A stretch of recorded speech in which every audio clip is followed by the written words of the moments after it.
daawwattoota chaanaala Obsaa Tube.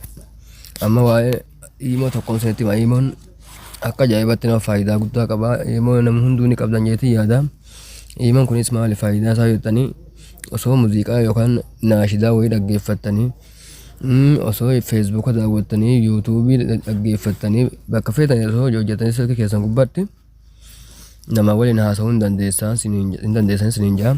Innis kun akkatti fuula gubbaatti dhufa namichi ugguu online sanii namichatti seevi godhattee bilbila keessaa qabdu ugguu online isheen fuuluma bilbila keetii gubbaatti online jeesii baasa. Online jeesii baasa nama shanillee jaallee hanga seevi ati godhatte sanii as gubbaatti baasa. Saniin baadaatiin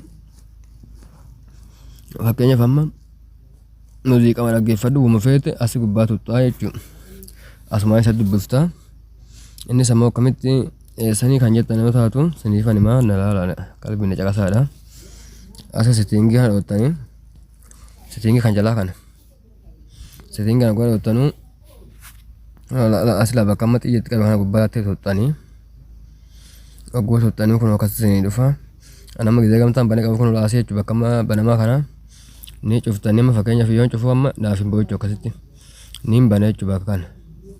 Yogguun banee kun akkatti banamee jira keessaa baatanii jechuudha. Keessaa baane kun akkatti immoo keenya keessaa baane bilbila keenya takka muuziqaa dhaggeeffannaa wantoota adda addaa bilbila keenya keessatti daawwannaa.